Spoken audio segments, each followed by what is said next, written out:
What is your comment on the defeat of the Women's Reservation Bill in the Lok Sabha on 17th April 2026? It's a lie that the Women's Reservation Bill has been defeated. First of all, the BJP has mastered the art of packaging lies by telling half-truths. Do you remember that in 2023, BJP introduced the Constitution 106th Amendment Act 2023 to provide for 33% reservation women in Parliament and State Assemblies?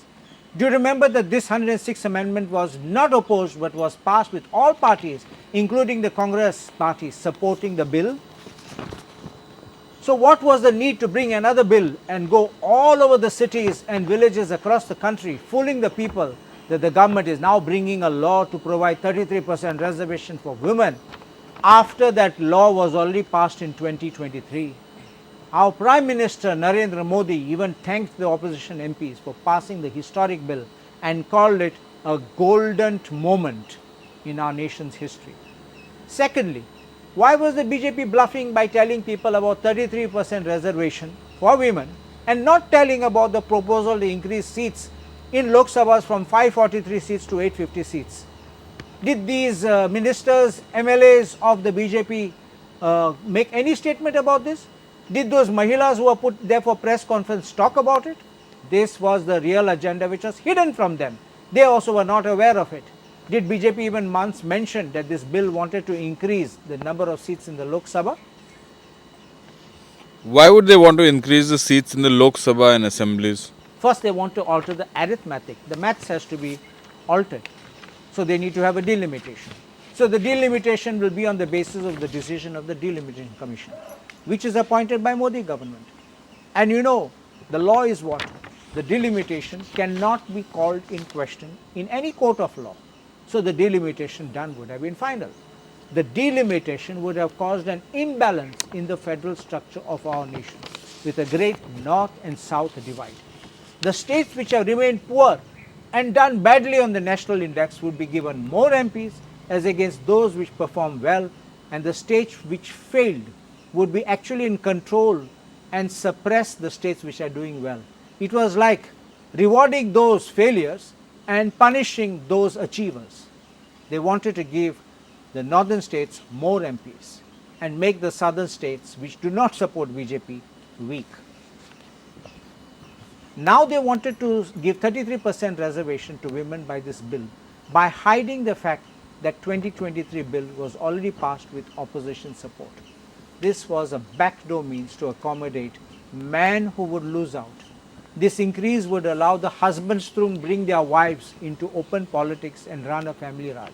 You know which spouse is waiting in the wings to become an elected member. Why was the special session summoned when assembly elections are going on in various states? In Goa, assembly session was cut short because of the Ponda by-election. But this session was called in the middle of these elections when MPs have to be on the ground campaigning, and that too to pass this important bill which could have had an impact on the electorate.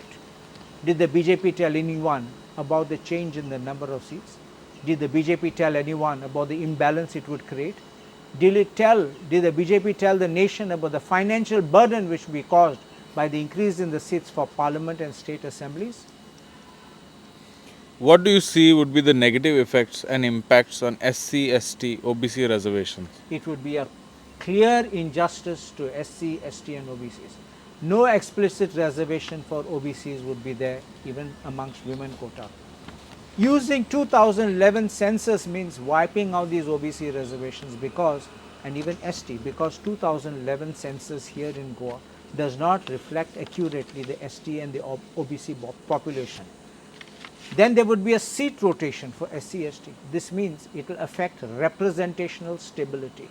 Reservation will rotate, which means the place which needs reservation most due to huge population of reserved category would suffer by not having their own to represent them, but instead represent another constituency where such person may have no interest, no heart to develop, and eventually the constituency needing development would end up getting neglected, as there would be no consistency nor affection for the constituency by the elected member. He would be like a hopping member. Please understand this. Let us assume there is a reserved place. In that reserved, only reserved can come. Next time that seat is made general. So a general person will come. Now on what basis? Do you think he will be interested in servicing this constituency? Because every time it will be shifting. So his heart will be from where he comes. He may not, you don't have to be from that constituency. So he will not do it. And if this reserve person from this constituency goes and contests in another one, where he is not even a local from there, I mean not even a voter, and not one who would be wanting development in that constituency, then what would happen is, he would not be bothered. He is now elected, he will think of his home constituency. So how can he do work for his home constituency when he is not elected there? So that one will suffer and this one will suffer. So why was the BJP in a hurry to discard the 2027 census? What additional reasons would you say that the BJP is not sincere about protecting women? Please ask the BJP what they have done for women in the Hathras gang rape and murder of a 19-year-old Dalit girl in 2020. The Unnao rape case of 2017. The Manipur Kuki Zo girl who was abducted and gang raped at the age of 18 and who died in January 2026 at the age of 20. In Goa, have they even come forward to make even one statement on the Kushore sex scandal? What is your message to the voters, especially the women? Do you believe that the BJP really believes in helping women or promoting women? If any woman is being promoted, it will be their wives or their daughters. They will not allow others to rise. BJP is good in slogans, Beti Bachao, Beti Padhao. But what happens when BJP Mahila Morcha took rallies and press conferences against our Congress candidate, saying that women will not be safe if he gets elected because of some rape charges against him. And when he joins the BJP, they all fall in love with him. Nari Shakti was another slogan for women. BJP believes that they can play with women with money. But women are smart and they know that this money cannot last and they will be forgotten once elections are over. Why did they take the risk of attempting to pass the bill when they did not have 2/3 majority to pass the bill? Remember their marketing strategy. Every time they spoke only about women's reservation and asked their ministers, MLAs and Mahila Mandals to make noise in support of women's reservations. And even the headlines in most of the papers speak about women's reservation bill has failed. The strategy is very simple. It's in Hitler style. If you are with Modi, you are with the nation. If you are against Modi, you are against the nation. So in this case, if you are for women, support this bill. If you oppose women, then you are against. If you oppose this bill, then you are against the women. This is the way simply it would be going. So in summary, what would you say? The nation has won and the BJP has been defeated.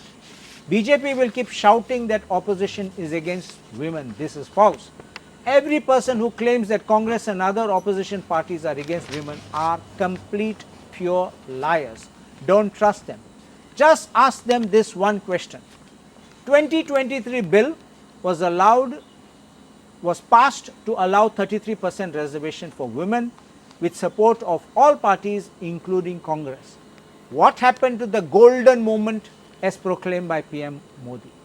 Why was this bill, which was passed in 2023 October, notified only on 16 April 2026, almost 3 years after passing of the bill and the assent of the President, and in the middle when this discussion, this debate had started?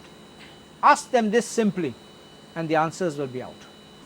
Do you remember the word Jumla? This is clearly another Jumla of the BJP.